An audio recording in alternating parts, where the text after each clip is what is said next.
Bismillahirrahmanirrahim. Da sunan Allah mai rahama mai jin ƙai. Matar Haraji kashi na biyu. Wani yake ta doka a ƙofar gidan nashi. Kafin daga can mai gadi ya zo ya buɗe mishi. Ya shiga da motar ya fakin. Kayan da ya zo da su ya buɗe motar ya ɗauko, kana ya doshi falo. Babu ko a falo sai ƙara talabijin da take ta faman aiki.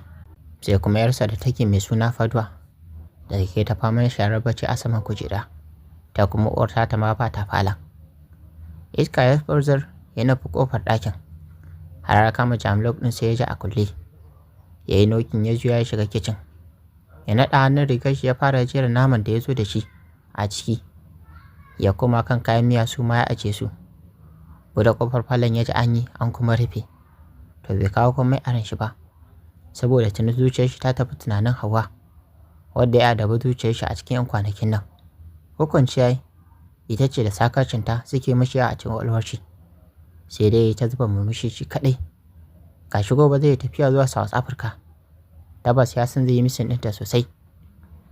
Bai shigowar ta ba, sai dai kawai ta buge shi a baya gami da wucewa. Ya dauko da manya-manyan idanun shi ya kalle ta. Ta ma ta ɗaga mashi hannu tana faɗin, "Oh, sorry, mistake ne. Ashe ka dawo." Murmushi kawai yayi. Ya matsa mata ta wuce. "Na ji saƙonki, na gode. Wai ki da Allah mabaruka me yasa ba za ki taɓa yin hankali har ki iya riƙe sirrinmu? Kin san fa na fi kowa son daga. Na zama jarumin namiji wanda ba ke ba zan iya gamsar da wasu matan ma. Amma ban samu wannan damar ba. Ya kike so na yi don Allah? Kina gani kullum a cikin neman magani nake. Kuma kin sani ko ban yi sai da ke ba, ina kar iya kokari na wajen cire miki dukkan abin da yake dukkan cire miki abubuwa. Amma komai ne miki ba kya gani. Saboda kai wannan matsalar ta mabaruka. Mata da yawa ne suke neman irin damar da kika samu, amma ba su samu ba.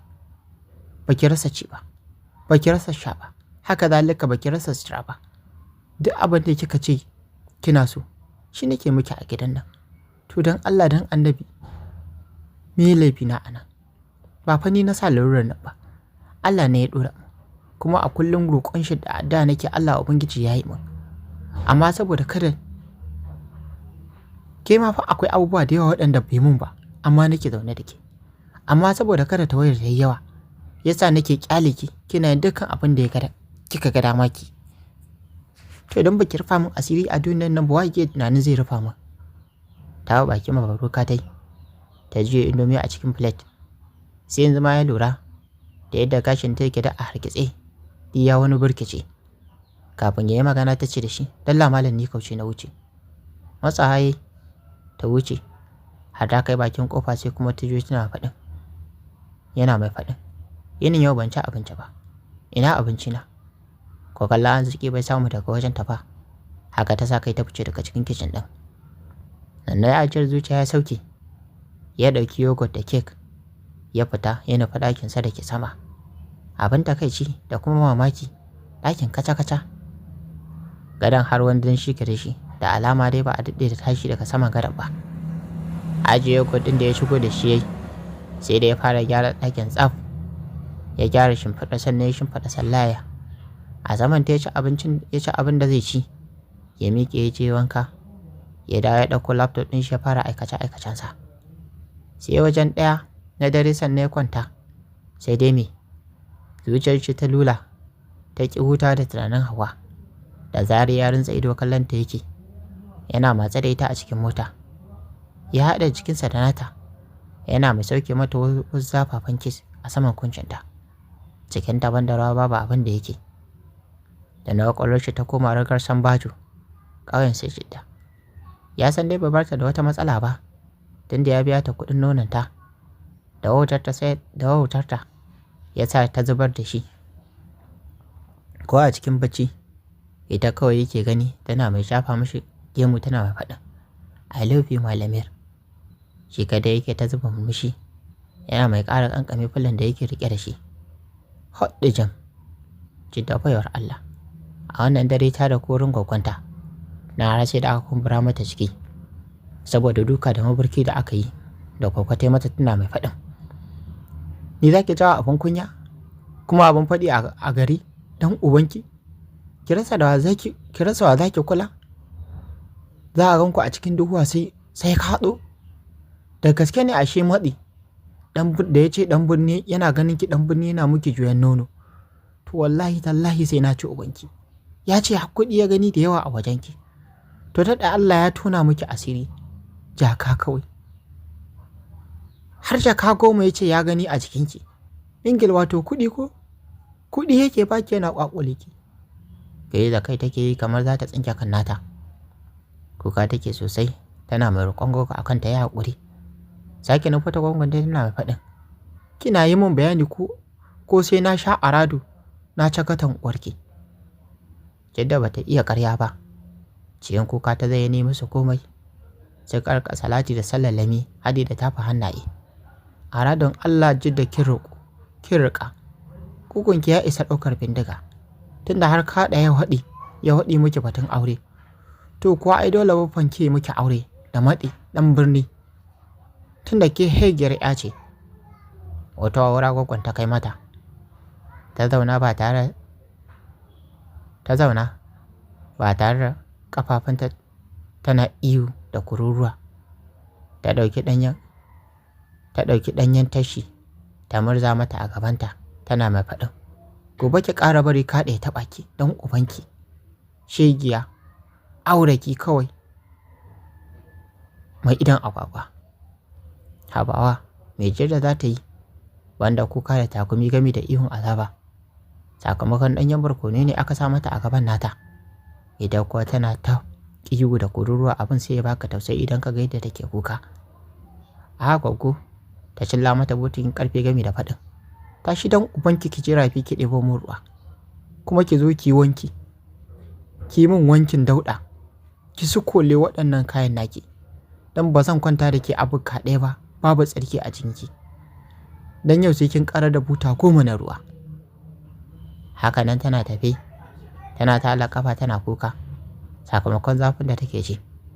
Bayan ta karasa bakin rafin ne. Ta zauna a bakin rafin sai famar da kuka take yi. Ba tare ta ankara ba. Ta ji an warce butukin da ke hannunta. Da sauri cikin bala'i ta ɗago. Sai dai wala ta gani. Maɗi ta gani. A tsaye sai faman washe mata haƙura yake. Yana mai faɗin shegiya Jiddo. Yau na yi miki burni. Ai ni ne nan na je na gaya. Na ce na ganki da kaɗa a cikin duhuwar dawa. Kuma kin ci arado. Allah goma na ƙara ganin ki da shi ko. Wallahi sai na ƙara miki shari. Ai har cewa ne wai. Ya baki kuɗaɗe masu yawa. Aradun Allah bindiga ta fita ka da ƙarfi. Kuma idan har kina musu, ki zo mu zagaya bayan rafin na in nuna miki. Ai kafin ya yi wani aune, ta maka mashi butun da ke hannunta a goshin shi. Jinar jini ya balle, wajen ya fara zubar da jini. Da sauri ta ja baya tana faɗin, Alƙur'anin Allah kai tsinanne ne. Innaka ko ta yi asarar haihuwa hege ɗan dorin uwa. Dan ma ka samu na ce da kaɗo, ka iya sa agogo.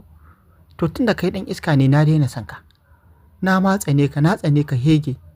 Bindigar ɗin taka ta uwarka shege ɗan iska. Damƙa ya kai mata da hannun shi. Aiko ta yi jefi dai botikin da ke hannun tarkwasa da gudu. Tana mai shiga cikin duhuwar dawa.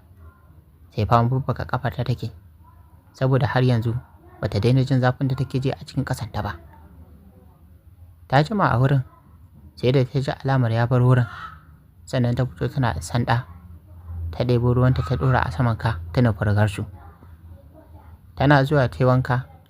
Ta wanke gidan daɗinta sosai. Amma har lokacin bai daina zafi ba. Vaseline ta shafa. Ta riƙa fifita da mafici. Har ta samu dai ta ɗan samu relief. Ta koma ɗaki ta gabatar da sallah sannan ta kwanta. Tana ta juyi ƙasan zuciya ta cike da tunanin kaɗo. Tare da jin haushin kanta. Tare da jin haushin shi yadda ya ja mata duka. Can ta ja wani dogon tsaki a fili tana faɗin. Kaɗa hege ne. Har da wani rungumata. Da wani abin shi ƙato sai ka ce na bandarawa iro. Washe gari kuwa tun da safe. Ya tashi ya fara shirin kayan shi cikin truffle bag ɗin shi. Kasantuwar ya san ko ya tashi mabaruka. Ba lalle ba ne ba lallai bane ta tashi da wuri dan za ta ce mishi yayi wuri da yawa. To shi ma bai yi yunkurin tashin nata ba. Ya gama shirinsa tsaf, ya haɗa ɗiɗin da sai ya sha, ya kira direban ofis ɗin shi ya ce zai ɗauke shi zuwa airport.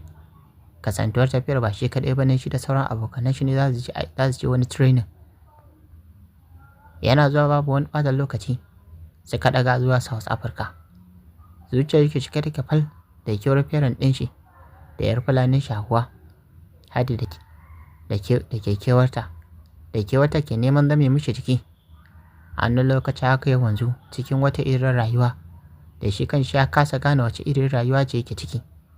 Kullum za su yi waya sau biyu da Mabaruka, ya tambayi ta lafiyarta da kuma ta ‘yarsa Faduwa, amma ya kasa daina kewar ƙasarsa da kuma rigar Sambajo. Kwananta 3 bata ɗauki tallan nono ba, ko dandali ta daina fita da ƙoƙarinta na kar su haɗu da Madi, dan ya ce sai ya sa mata bindiga. Da kuma tun da ƙawarta Indo ta yi aure da ba ta labarin bindigar luɓeɓiya ce, idan ta shiga ba ta fita sai ta yayyaga mace, kuma idan ma ta tashi fitowa to da ɗa take fitowa waje. Shi yasa take masifar tsoron bindiga. Idan kuwa take tana tumami da aka ce za a sanya mata bindiga. Tana tafiya tana waƙoƙinta, ta ci uwar ɗamara abinta, ta yi kwalliya rambaɗau, ta yi wani irin ɗauri irin na ture ka gatsiya ɗin nan. Goshinta da kumatunta ya sha da girke, tana kuma sanye da kayan fulani shuɗaye. Tana tafa tana waƙa, lulaye ala lulaye, za ni bikin andalulaye. Wata zambin da yake abinta ake a baya ba, sai da ta zo cikin wata bishiya kawai ta ji an tumfulan mata nonuwa, an kuma kwasa da gudun tsiya. Aiko ta dora hannu a ka, tana mai rufe nonon nata, tana birgima tana faɗin, shikenan na mata na lalashe, an ni na yi. Tana mai faɗin, wayo gwaggo, wayo babba, wallahi ba zan yarda ba, ni ma sai na rama. Wasu 'yan mata ne guda 3 suka zo wucewa, suka ganta a kwance sai faman birgima take ta yi tumutumu da ƙasa. Suka tsaya suna kallanta tare da tafa hannu suna faɗin, handi in bone jidda, me haka ya same ki? Me ya ta zaune tana mai kakkaɓa uwar ƙasar da ke jikinta. Ta dago tana mai kallon suna faɗin, alƙur'ani sai na mulmula uwar wanda ya dumbulan nonuwa gado. Dariya suka kwashe da ita. Nan tana ta kalli Jummai game da faɗin, ki ji mun doluwa, to yau aka fara dumbulan makin nonuwa? Muka jafa an ce har kaɗo kike bawa yana sha, shi yasa ma suka zama runguza haka. Zabara ta tana faɗin, kutumar uba, na ci ku shege tsinannu, tattaɓa da mataratin ka dindimi, na ci uwarku. Kafin su yi aune, ta haɗa kansa goro duka biyu, ta hau jabgarsu ɓangaren hagu da dama, sai naushi take kai musu ta ko'ina. Suna jan haka suka arce a nakare, da rama musu baya a guje tana mai faɗin, yau har bayan tsoho da tsohuwa sai na doke ku, sai na bi na ci uwarku, 'yan kutumar uba. Wannan ɗin da ko makana baya yi, amma za ku ce ina iskanci, alƙur'ani sai na haɗi mishi, baya kawo gidanku lantarki. Yadda suka rika gudu a daji abin sai ya baka dariya, sai ƙara rungume yajinta take yi gudun kada a ƙara dumbulan mata. Yadda ya riƙe ta baya da ja ta tsaya cak, sai faman huci take, wai kuwa da za ta yi bala'i, sai ta yi ƙasa lo, saboda ganin yayanta Lawali, ta san ta kaɗe da kai ta harbozinta.